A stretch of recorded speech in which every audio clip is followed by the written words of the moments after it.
it's my great pleasure to have our friends here, and I will just take some time to ask them some questions. And the hope is that you will get to hear from them, and now you've been introduced to them, and you are more than welcome to reach out to them and connect with them and ask questions and be part of Open, especially if you are here in Texas. So let me start maybe with Arthur, you, and ask that you have that background that many of us have, that you were in academia, you were a professor working in university, but then you were able to launch successfully a startup company and develop it and grow it.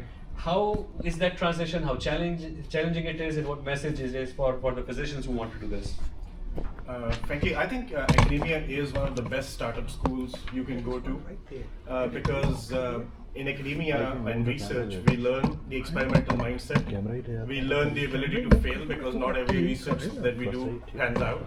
And lastly, when you do have a solution, the ultimate success of an academician is to be able to come up with an idea and then present it to the world and get a journal paper accepted or get research accepted, which is basically the same as selling your product for a startup. So, and then I also was a teacher, and teaching teaches you persuasion. That's the best kind of persuasion, where you have a non-captive audience that you learn how to capture their attention, which is basically sales, marketing, raising money, all of that combined into one. So I would say it is not a difficult transition. In fact, in many ways, it's very similar once you apply the right mindset to it. I haven't used this in a while. Wonderful. And then a quick follow-up would be that you have done a project in health tech. You have done HIPAA chat.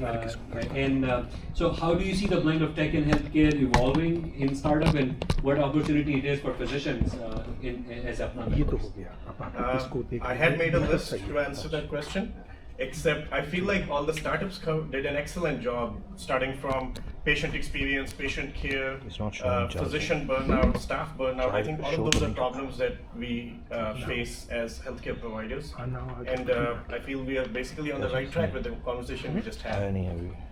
Wonderful.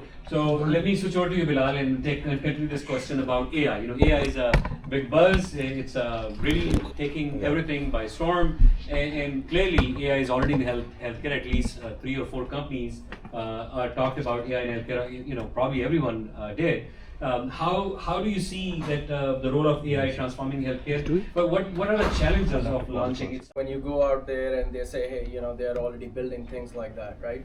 So definitely, you know, there are definitely, you know, on the healthcare side, what we see is there are a lot of opportunities, especially on the, you know, doctor-patient side, or telemedicine is happening, and then, you know, they're multilingual, even, you know, the patients are multilingual. So it's a great opportunity, and, you know, doctors only have like, 15 minutes to talk to the patients. So I think there are a lot of opportunities on the conversational AI to really make the engagement between the doctor and patients valuable. Wonderful. So, you know, this is a question for both of you. You know, you can probably answer one by one. You know, both of you have had successful startups. You have, you know, I'm sure raised funds. You have had exits. You have had even taken public in a over-the-counter market. And when we are looking at some opportunities as an angel investor, you know, many times we want to continue being a physician, and rather than launching a startup, we just want to invest or advise a startup. You know, what would be the unique thing that we should be looking for in identifying, okay, this looks like a great idea, let me get on board with it? Maybe Bilal, you can start, and then Arthur can. Yeah. I mean, so what I have learned is that, I mean, of course, you know, we always say that start with the problem, and definitely, you know, it can work. But there are certain things like, you know, there are inflection points, you know, when we talk about, for example, there could be a technology, as we are talking about AI, and even within AI, we talk about LLMs, and even within LLMs, we talk about, you know, certain things. Similarly, you know, when, for example, iPhone came in, iPhone 4S, and it came with the GPS, you know, at that time, for example, Uber figured it out, okay, there was a problem with the taxi, you know, that if you're ordering a taxi and it takes so much time. So I think that what I have learned is that, you know, understanding that if there is a regulatory compliance or a technology inflection point, and then there is an insight, if I have an insight on the problem, and then basically, you know, start with the movement right? Because always there are early adopters. There's a crossing, crossing the chasm. So even if you look at Tesla, for example, they started with a high amp, right? So basically, they believed in that moment of the energy. So that makes it much easier for an idea to basically grow if we understand that there is an inflection point, and then we have an insight, and then we can start the movement, and then so I just believe that it makes easier. Yeah. That's great. Anything you want to add, Anthony? No. Points very well made. I think as an investor, perhaps the most important thing is to think of the startup more like a hierarchy of things you should evaluate, in my opinion.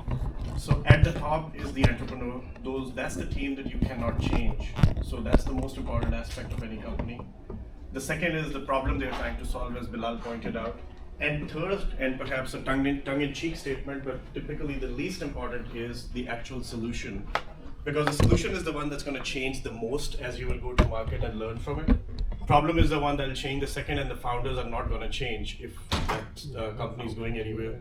So perhaps the only thing I would add is that if you think about it from that way, evaluate the team first, evaluate the problem they're solving second, evaluate the solution, or oftentimes as called the idea last. That's my formula for when I make my investments.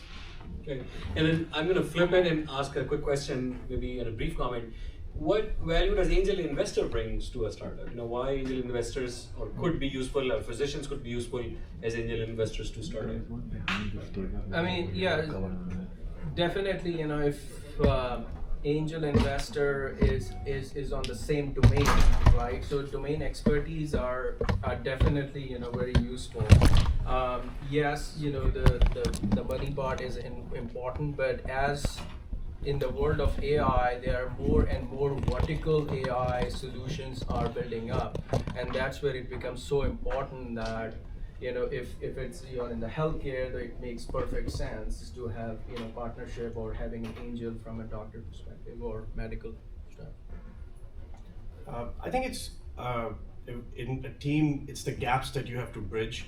So if you're working with a team that maybe a technical team but is lacking the domain expertise on the medical side, that's the biggest value that you could bring to the table as an angel investor. If it's a team that's lagging, for example, sales or marketing expertise, that's what you would bring to the table. So it's most situational in where they lack. But if there's one step up, which is, let's talk in terms of bringing in discipline, because most startups actually would crash because of just not having the right discipline, kind of that experimental mindset that we talked about. And so bringing that discipline to the company, holding the founders accountable, sometimes having the difficult conversations that founders are not wanting to have, that actually is one of the biggest values an early stage investor can bring. Awesome, thank you so much. Thank you for having and taking the time off on the busy day.